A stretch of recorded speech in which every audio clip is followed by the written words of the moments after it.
Bonjour, bonsoir à tous. Bonjour, bonsoir. Bon bah Tekken fatigué. Félix fatigué? Ah ouais. Hein. Oh, Ouais, voilà, non, comme d'habitude. c'est ça. Bon alors, encore une fois un banger. Ah là, Bon après nous, on est des clients. C'est vrai qu'on est des Yankees. Non, je suis pas sûr d'être fan. Non, je pense que. Même si, bon, on en a un petit peu parlé en off. Là le découpage, il y a eu 2-3 trucs. Enfin, il y en a un dont je t'ai pas parlé. Ok. Moi je t'avoue sur la femme, on en parlera. Où ça m'a un peu, j'ai pas tout compris, mais bon des fois. Avec la fatigue aussi. Ouais, mais par contre, il y en a un où on est d'accord, on a parlé. On va en reparler. C'est ça. Chapitre 1145, donc une pause. C'est ça. Après celui-ci, bon, on va pas se plaindre, encore une fois, Oda, ça va faire bientôt 28 ans qu'il nous régale. Oui. Donc pour résumer, alors il se passe beaucoup de choses dans ce chapitre. Donc, on a des news de ce qui se passe du côté de Loki, donc on suit sa convalescence et on a des bribes de discussion. On va en parler. Ouais, c'est ça, il y a beaucoup de choses à dire sur ça. Ouais. On suit les aventures donc au niveau des pompiers d'Elbaf et des géants qui affrontent. Avec Scott Caban, Harry Broggy et puis. La grosse bagarre. Ouais. Et on finit le chapitre sur l'arrivée en grande pompe de Gunko qui vient venir faire de la bagarre, visiblement. Donc, et honnêtement, je sais pas par où commencer parce qu'il y a eu plein de dingueries. Je te propose, on commence par Loki, parce que moi, j'ai beaucoup de choses à dire. Ouais, il y a beaucoup de choses. Donc, on attaque le chapitre avec... du coup, Zoro, Sanji... La chasse de Zoro et Sanji pour aller chercher du... Du coup, il y a un géant avec eux qui a un bouclier... Qui est un Omise. Un Omise, ouais, du coup, c'est ça. Et du coup, intéressant, enfin, là, je fais une parenthèse du coup, mais... Big Mom est morte, pourtant il y a toujours... Les Omises fonctionnent encore. C'est ça. Et d'autant qu'elle est morte dans un volcan. Donc c'est-à-dire que là, vraiment, il n'y a plus de traces d'elle, normalement. Donc après, c'est en lien, j'imagine, avec la volonté qui se poursuit. Et puis a priori, son pouvoir était lié à l'âme, donc si elle a donné une partie de son âme à des objets... Ou une partie de l'âme des autres. C'est ça, ou une partie des âmes des autres. Après, c'est aussi des objets qui ont une durée de vie limitée, j'imagine, la durée de vie des âmes. Ce qui veut dire que ce qui a été mis... Après, c'est peut-être un fragment d'âme de géant qui a été mis dans le bouclier. Ou bien, vraiment, dans One Piece, l'espérance de vie, c'est que le corps. Et l'âme, en théorie, est immortelle. Ouais, c'est ça. Ce qui serait plus cohérent. Ouais, c'est ça. Et puis après, a priori, les objets comme le bouclier ou Zeus, il peut se faire disparaître avec sûrement une technique, tu vois, du haki, du haki de l'armement, un truc comme ça. Effectivement, il y aura peut-être ce genre de drama à un moment. En attendant, ce qu'on apprend surtout, c'est que l'équipage des géants, donc le père du... J'ai oublié le nom de ce membre de l'équipage, je sais même plus ce qu'il fait. C'est pas le charpentier, c'est pas le médecin, c'est le cuisinier, je crois. C'est un membre de Ajrudin. Bien sûr, mais j'ai oublié son nom, je crois que c'est le cuisinier de l'équipage. Ah oui, parce qu'il parle avec Sanji de la chasse qu'ils viennent de faire. Oui. Son père était dans l'équipage des géants et a eu affaire à Big Mom. C'est ça. Et on apprend deux choses. On apprend aussi que Loki est arrivé, directement je saute sur le sujet. Le héros d'enfance de Loki, c'est en fait... Rox. Techniquement, ça doit être Rox, c'est ça. Ce qui veut dire que il y a eu cette phase où Rox avec Newgate sont allés sur Elbaf. Donc est-ce que Newgate était le bras droit de Rox? Pourquoi il y avait cette théorie comme quoi c'était beaucoup lié avec des Davy Backfight? Est-ce que simplement Newgate espérait pas adoucir Rox un moment? Enfin, est-ce qu'il n'y a pas une vraie relation entre les personnages? Il y a peut-être ça. Hein. Je t'avoue. Surtout qu'a priori, les membres de... Même si ça a l'air de plus... les membres de l'équipage des Rox ressemblent un peu à celui de Barbe Noire, mais il y avait quand même une... je crois qu'on avait vu un flashback... Parce qu'en fait, on avait vu un flashback de je crois que c'était de Kaido, qui repensait à Rox, non? On a eu des bribes, oui, mais quand il l'a rejoint, mais... En soi, pourquoi tu dis qu'il ressemble à Barbe Noire? C'est quoi Dans le sens où, tu sais, c'est un peu des marginaux qui font vraiment n'importe quoi et qui sont en mode on se bat comme on a envie, on prend ce qu'on a envie et... Oui, il y a un petit côté décousu là où Barbe Blanche c'est vraiment une famille, Shanks c'est des amis qui viennent d'une espèce de famille et Luffy pareil. C'est vrai que pour Barbe Noire et Rox c'est un petit peu plus décousu, mais est-ce qu'on va pas apprendre pourquoi Newgate a suivi Rox, tu vois? Enfin, à un moment, oui, on va l'apprendre. Mais est-ce qu'il n'y a pas une raison plus profonde? Est-ce que Rox n'avait pas aussi juste un charisme de fou et Ouais, c'est ça. Je pense qu'il y a eu ça, tu sais, un peu en mode. Barbe Noire, il y a un délire de. Il les a récupérés à Impel Down. Ouais, une bonne c'est ça. partie. Il y a des gens qui le suivent, et notamment Shiryu qui choisit de le suivre. Ouais, parce qu'ils savent qu'ils peuvent un peu faire ce qu'ils ont envie de faire et en même temps, sans forcément de conséquences ou quoi. Enfin. Cousin rejoint Barbe Noire aussi par son charisme, donc oui, effectivement.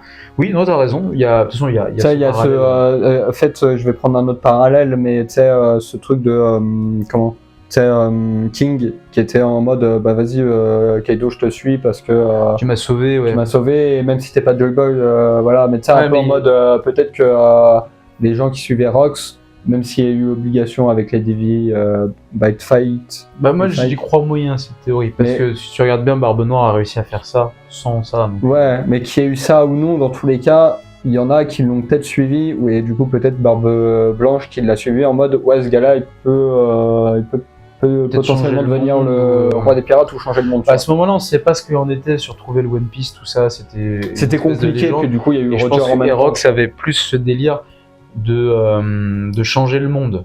D'ailleurs, ouais, on va en parler après. Mais du coup, Loki, son héros d'enfance, c'était Rox, donc Rox a rendu visite sur l'île des géants, et Rox a cassé la gueule. Il n'y a même pas eu une page où on voit Loki snap enfant. Non, il la chlasse en plus comme un traître. Et avec Newgate à côté qui lui dit faut pas faire ça avec les enfants. Donc il y a toujours ce côté un petit peu paternaliste de Barbe Blanche. Ouais. Mais donc super intéressant.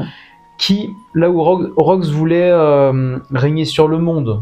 Donc quelque part. Est-ce que Loki a hérité de cette volonté aussi comme Barbe Noire? Autre chose qu'on apprend sur Loki, excusez-moi je parle beaucoup, c'est au cours d'un dialogue, je sais pas si tu as fait attention, mais quand il parle à Ajrudin et aux membres et à Luffy et tout ça, du fait que ce sont des chevaliers divins qui sont venus l'affronter, Ajrudin a dit oui mais c'est parce que tu es allé faire le Golio pendant des années. Ce à quoi Loki répond non, si mes assauts m'avaient mené à ces gens-là, je régnerais sur le monde. Ce qui, je pense, témoigne que Loki, en fait, quand il dit détruire le monde, c'est en fait changer le monde, tu vois, c'est le régner dessus.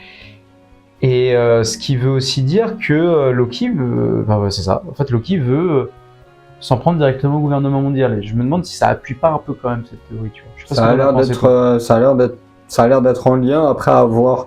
Parce que déjà on a un peu entendu parler de Rox et tout, et du coup on a compris que quand il y a eu l'histoire de God Valley, il y a eu un truc, et de ce qu'on comprend, c'est que Rox et son équipage étaient littéralement contre les dragons célestes. Ah bah là oui, clairement. Littéralement. Oui, donc a priori, de ce que tu m'expliques, avec Loki qui aurait hérité de cette volonté, et peut-être Barbe Noire aussi. C'est cette lecture là que j'ai. Il y a moyen que quand il dit détruire le monde, c'est surtout attaquer les dragons célestes.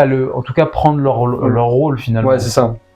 Mais oui, effectivement, tu sais, on savait pas pourquoi Loki partait sur les mers. Et là, j'ai l'impression que ça nous donne quelques indices. Après, peut-être que je surinterprète aussi, c'est un doute. Non, mais ça pourrait être ça. Et puis le fait que Shanks l'arrête, parce que tu vois, même si Luffy il a mis un coup de poing à un dragon céleste, on a bien vu que genre Zoro s'est fait arrêter. Tu vois, il aurait voulu en trancher un. C'est parce que Bonnie, smart girl, c'est les problèmes. C'est ça. Ça n'a fait que décaler les problèmes. C'est ça. Mais tu vois bien que du coup, il y en a. S'en fiche des conséquences, tu vois, même Rayleaf qui est arrivé en mode c'était un peu trop tard, oui, mais ça après on va essayer de calmer les choses. Mais ça c'est encore une autre histoire, mais c'est ça. Effectivement, j'ai l'impression qu'on va forcément rendre des personnages qui ont des ambitions de plus en plus grandes. C'est ça. Et là, on a autant une opposition Loki et Luffy, on la voit bien, mais Loki et Barbe Noire, je m'attendais pas à ce qu'il y ait un petit lien qui se crée autour de Rox justement.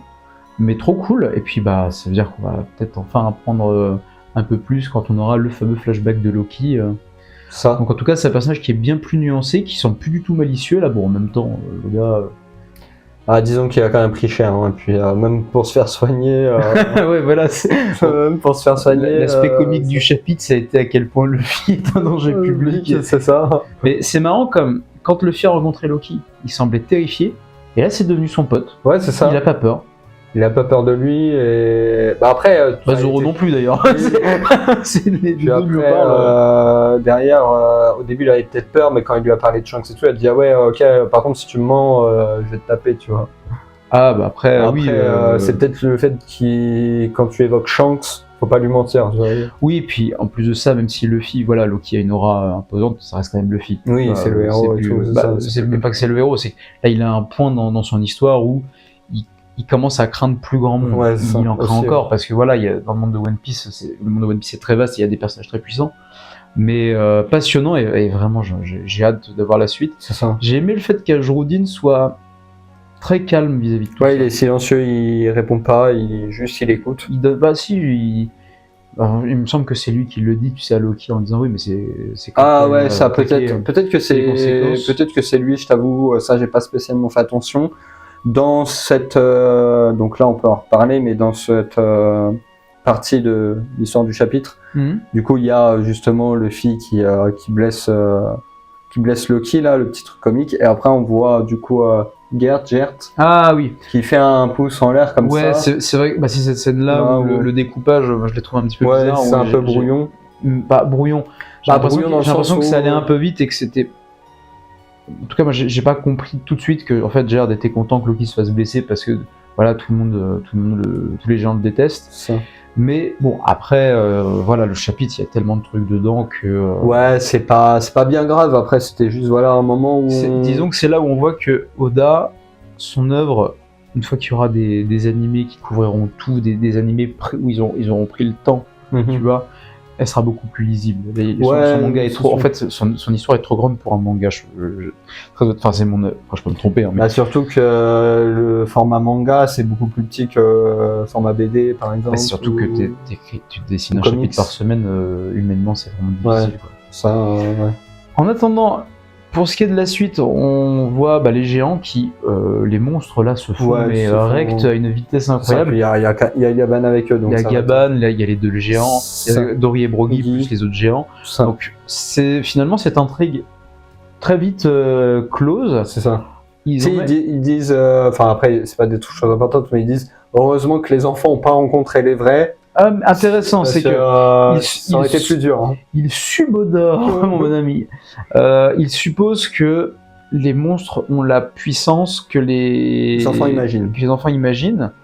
Donc peut-être, en tout cas, ça peut être intéressant. Et encore une fois qu'ils auront endormi d'autres personnes et mis en scène leur peur, peut-être que ce sera beaucoup plus terrifiant parce que C'est ça. par exemple, s'ils arrivent à endormir Luffy et montrer ses peurs, Ouais, c'est. bon, a priori, il a pas peur de grand chose, mais malgré tout, ça peut être. Ça peut être intéressant aussi, savoir est-ce que le fil a peur de quelque chose aussi, tu vois, mais après avoir comment ça pourrait être. Je pense pas que ça arrivera sur le film, mais en attendant, effectivement, c'est une Mais piste par exemple, un Usopp, tu vois. Ah, mais Usopp, moi je le vois plus comme le mec qui affronte Ouais. les peurs, mais les peurs des autres, tu vois. Ouais, bien Parce sûr. que pour grandir, justement, mais bon, Bah, on l'a vu sur. Bon, après, là, du coup, c'était vraiment. Enfin, c'était pas forcément son arc, mais sur Thriller Bark à l'époque. le fait que ce soit le contre-piège de Perona, Ouais, voilà, c'est ça, tu vois. intéressant. C'est en mode, Je t'avoue que je le ressens un peu comme ça, mais pas en mode contre-piège, c'est en mode c'est le match pour Usopp parce que il y a du développement sur Usopp à faire et Mhm. contre les peurs dans une histoire qui parle contre les cauchemars et les peurs dans une histoire qui parle autant de rêves, Ouais, ce serait intéressant. Ça peut être intéressant de fou. Surtout pour un personnage justement qui est peut-être pas Quar, mais. Si, il est quoi, ouais, on peut le dire, il est craintif, Ouais. mais justement c'est ce qui fait toute Sa la folie force, du ouais. personnage. On suit les pompiers, donc les fameux enfants qui se passent à ça de se faire brûler. Bon bah Jinbei, hein. Mais voilà, Jinbei le Goat. Sortez avec Jinbei, c'est qui sauve les Jinbei le enfants au dernier pompier, là. moment. Ah ouais, ça. mais c'était Enfin, vraiment trop cool. Et puis, C'était stylé, puis on les voit- petites aventures de Koron sur le petit bateau Oui. avec Nami, Usopp, Brook, Jinbei. Mais ouais. les pompiers qui ont fait ce qu'ils ont pu, mais c'est pas eux qui ont permis de sauver au final. Non, mais il y a Chopper et Robin qui ont vu Jinbei Du coup, finalement, l'espace est beaucoup plus restreint que je ne le pensais, parce que Dory et Broggy voient ce qui se passe au niveau des. Ils voient les flammes, mais. Ouais, mais moi j'imaginais que c'était beaucoup plus loin, tu vois. En fait, pas du tout. Après, je sais pas, c'est vu que c'est des géants, tu vois, par rapport à Luffy et son équipage. Ah, mais j'imaginais que c'était très loin pour les géants, tu vois, que c'était pas genre qu'ils pouvaient pas apercevoir le truc. Mais en fait, non. Non, ça avait l'air d'être. Oh, mais cool. En tout cas, oui, après, stylé quoi, il y a Jinbei qui les sauve, bon, qui sont toujours endormis et tout, mais au moins ils sont pas brûlés vifs. C'est ça. On voit que définitivement Summers, je sais plus si c'est un U ou un O, gros sadique. Ah ouais, lui, il voulait vraiment les voir brûler en mode allez, on va voir comment ils vont réagir quand ils vont les voir se réveiller. Ouais, il voulait voir les réactions des enfants qui se réveillent. Enfin bon, bref. Il y a quelque chose de très malsain. Ouais. Là où Gunko est toujours très calme vis-à-vis de tout ça. Elle a pas de. Ouais, elle a pas l'air d'avoir de réaction. Donc, elle a pas le plaisir que les. Ouais, je sais pas. Après, elle semblait prendre plaisir quand même à fracasser Loki. Donc, je pense que. Le fait de se battre, je pense qu'elle aime bien ça, ouais. Elle aime se battre. Mais le fait de tuer des enfants comme si c'était normal, ça lui fait ni chaud ni froid, quoi. Non, mais elle a l'air d'avoir un petit peu plus de sensibilité que Summers. Puis Killingham, pour l'instant, on a appris que trop de choses sur lui. Ouais. Et le chapitre se finit par un cliffhanger où Gunko arrive sur le petit bateau de Coron avec une phrase énigmatique disant que ils ont plein d'énergie, les enfants sur Elbaf. Et en fait, moi, c'est ce truc-là où, pareil, j'ai eu du mal à comprendre parce que t'as du coup Gunko en gros, et puis après, juste derrière, t'as cette planche où il y a le bateau, et en fait, elle apparaît sur le bout du bateau. Ouais, sur le devant, ouais. Mais en fait, ce truc-là, je t'avoue, quand je l'ai lu la première fois, je comprenais pas. Ouais, j'ai regardé le plan aussi plusieurs fois, le dernier plan, ouais, en effet. Mais ouais, c'est vrai. Mais bon, encore une fois. On chipote, mais c'est vrai que. On chipote, ça reste quand même. Le Shonen Jump, c'est quand même un petit peu dans la crème de la crème des dessinateurs de BD, bien sûr. de manga. Mais bon, voilà, là, c'est juste pour dire que. Parce que. Clairement, le chapitre, trop content de le lire. On a tellement c'est ça, on est tellement content qu'on a envie de dire plein de choses. C'est peut-être nous qui avons des yeux flingués. Hein. Peut-être. On n'est peut-être pas assez intelligent pour One Piece. Mon bon Tekken. Non, je pense que c'est juste. Pour nous, on voit des petits trucs qui nous perturbent dans notre compréhension de l'histoire et c'est pas facile. Quand même. Voilà, c'est pas facile. Et puis One Piece, c'est riche dans tellement de choses. Ça a une histoire tellement grande que des fois il veut mettre des choses. Ça peut arriver. Je pense qu'il veut mettre beaucoup de choses par chapitre. C'est ça. Hein. Ouais. Donc pas de chapitre la semaine prochaine. Franchement, que ce soit du point de vue de Gunko ou du point de vue de Loki, j'ai vraiment hâte que ça avance. La petite réflexion que je me suis faite, c'est que c'est intéressant parce qu'autant avant, on avait vraiment besoin de Luffy, d'un Luffy, d'un Zoro, d'un Sanji avec le reste de l'équipage. Et là, c'est vrai que le fait qu'il y ait Jinbei, qu'il y ait Brook malgré tout, qu'il y ait Usopp, qu'il y ait Robin, qu'il y ait... à la fois Gunko, elle semble terrifiante, mais là ils sont 4 contre 1. Enfin après il y a quand même Summers et l'autre qui peuvent peut-être intervenir pour aider. Mais il y a Gaban pas bien loin, donc c'est vrai que là, comment il va faire? Est-ce que ça va être surtout que encore plus monstrueux ce qui va se passer? Pour revenir sur le chapitre, Gaban quand il se battait, parce que c'était rapide la partie. Il entend des voix. Il entend 3 voix étranges machin, donc ça veut dire que il les a repérés. Il sait plus ou moins où ils sont. Quoi. C'est ça, mais à voir comment il va recréer de l'intensité, parce que là, ça semble être redescendu. Bon, pour mieux remonter derrière. En fait, c'est surtout que là, c'est redescendu, Gunko est arrivé, donc là, voilà, l'équipage voit que ça va être la grosse bagarre. Maintenant, il y a Jinbei. Après, bon, ils connaissent pas son pouvoir, donc ils vont peut-être se faire avoir par son pouvoir. Elle va peut-être réussir à les piéger. C'est de voir comment, avec un seul personnage, je pense qu'elle va enlever Coron, tu vois, parce que. Ah, mais c'est un géant quand même. Ouais, mais... C'est un enfant géant, mais ok, c'est un enfant, ça reste un enfant géant. Ouais, mais t'as vu ce qu'ils sont capables de faire. Oui, mais Nami à la Zeus, tu me diras. D'ailleurs, la réflexion que je me suis faite, c'est qu'on a Luffy qui a Shanks, tu sais. comme Oui. idole. Et Donc, Loki qui a Xebec. qui a Rox, Carox, ouais. ouais, Québec. Est-ce que c'est pas l'arc où Coron, lui, son héros, au-delà d'être son père, ça va être Luffy, quoi. Ça va être le pirate qui veut rejoindre l'équipage de Luffy et Luffy va lui dire. Pour moi, ça va être ça. Hein. c'est- Pour moi, Tiens, mon chapeau. Ouais, merde. alors, peut-être pas ça, mais en tout cas. Surtout encore une fois, pour appuyer ce côté, Luffy est enfin au niveau de Shanks, qui je ouais. pense est Tu sais, le but de ce. on en parlait depuis longtemps, mais tu sais, ce truc de le gamin qui est fan de Luffy et qui c'est ça. Alors, si on a comment il s'appelle Barto là, Bartholoméo. Ouais, Bartholoméo. Hmm. Mais lui, c'est plus le fan gag, quoi. Ouais, puis c'est un autre type de fanatisme. Il a pas grandi en disant Luffy c'est c'est exceptionnel. Tu vois, c'est juste il a suivi les aventures, il s'est devenu un petit fan. Mais c'est vrai que je le sens un peu comme ça. Je le sens ça va aussi être un peu l'arc comme ça, où effectivement Luffy va avoir une influence comme Shanks et ce qui pourrait justifier que quand Shanks revient ou pas d'ailleurs, parce que Loki semble certain de savoir où est Shanks. Ouais. Ce qui dans un monde de piraterie veut dire qu'a priori il a prévu de rester un petit peu dans un endroit bien précis.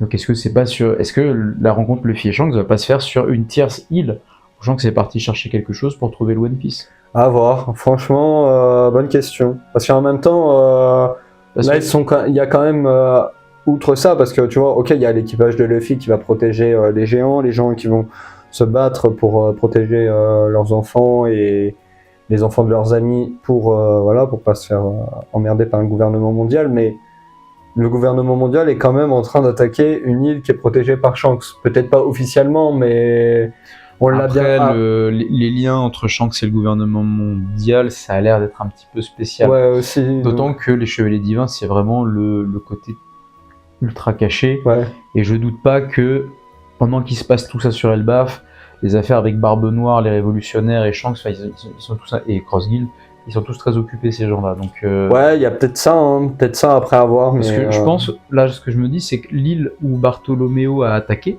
que Bartholoméo a attaqué, l'île de Shanks, est-ce qu'en fait, c'était pas juste une étape pour Shanks? C'est-à-dire que il est allé là-bas, il est passé par là pour se ravitailler et pour dire aux frérots de se calmer, tu vois, mais qu'en fait, il est parti vraiment chercher le One Piece. C'est-à-dire que il y a un item ou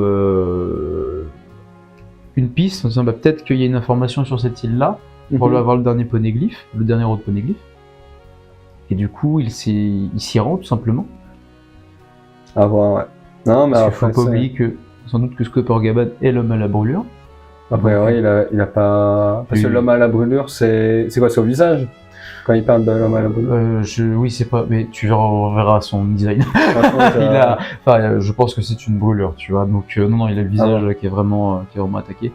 Donc. On l'a pas vu sans ses lunettes. À chaque fois, on le voit avec des lunettes. Non, mais même tu vois sur le côté. Ouais, il a vraiment des grosses. J'ai pas fait attention. Mais t'inquiète. Mais hâte du prochain chapitre. C'est ça. Hâte du prochain chapitre, que des choses bien. Et puis là, ça va être un peu la grosse bagarre et des révélations. Sûrement des révélations sur pourquoi. Sur déjà le Ajrudin et Loki sur leur. Attends, on va voir, parce que là, je pense qu'on va avoir de l'action. C'est surtout de l'action qu'on va avoir là. C'est de la bagarre contre Gunko. Sûrement Summers et Kingham qui vont faire diversion ou quoi pour pas que. Je sais pas, non, je pense qu'on va découvrir qu'ils sont plus forts qu'il n'y paraît. À voir. Hein. Surtout les pouvoirs de Killingham, la fin. Bon. En attendant, on se retrouve bientôt pour la suite. C'est ça. Et puis, passez une bonne journée, bonne soirée. Une bonne journée, une bonne soirée à vous. Et puis, allez, salut!